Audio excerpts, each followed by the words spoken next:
Samantala, unti-unti nang ipinaparamdam at ipinapamalas ng ating mga local artists ang kahalagahan ng pag-aruga ng ating kalikasan. Kaya nga't isang arkitekto ang muling magpapamalas ng kanyang obra sa pamamagitan ng paglikha ng mga bagay na yari umano sa plastic material. Nagbabalik ang aming kasama si Jackie Sai. Ngayong panahon ng tag-ulan, isa sa nakikitang suliranin ay ang pagbabaha na sanhi ng mga nagbabarang basura sa iba't ibang estero at daluyan ng tubig. Kung kaya't nakikiisa ang mga artists sa kampanya laban sa pagtatapon ng mga naturang basura, gaya na lamang ng plastic bottles. Dahil dito, naging inspirasyon ni architect and artist Marie Franco ang temang aesthetic fusion sa kanyang gagawing exhibit itong darating na Setyembre.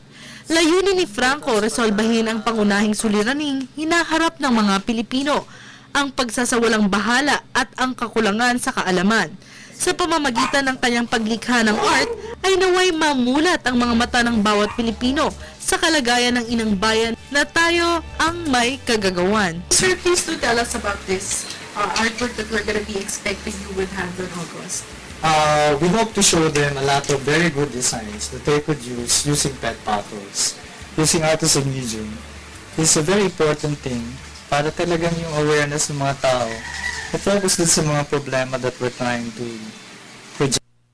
Sa pag-aaral na ginawa, naitalang nangungunang itapon ang mga PET bottles ng soft drinks kaysa sa mga plastic bottles ng tubig na umaabot sa 1,500 piraso ang naitatapon ng tao sa buong mundo kada segundo.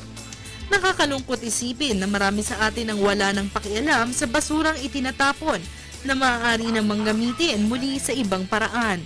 At dahil dito, si Franco ay isa na sa nagpapakita sa ilang bagay na pwedeng paggamitan o i-recycle ang mga plastic bottles na ito. Aesthetic fusion, ang tema ng advokasya para sa environment ng ating bansa. Imagine ninyo na may isang plastic bottle na ganito at ang ganda nito ay mapapakita sa isang artwork na magmumukhang ganito. Akala nyo tunay na bulaklak ang gamit ko sa aking buhok? Hindi, ito ay isang aesthetic artwork na ginawa ni Marie Franco. Paggawa ng mga ganitong artwork, inspiration siya kasi nung naging malaking problema ngayon, dumadami yung basura natin. So, we thought of an idea na gamitin itong medium na to para siguro to raise the awareness na kailangan natin bigyan ng tamang disposal yung mga basura na ganito na hindi degradable.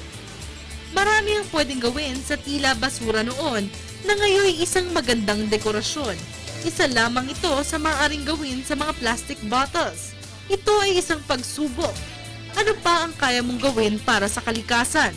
Ano pa ang kaya mong malikha gamit ito? Para sa Telebisyon ng Bayan, Jackie Sai.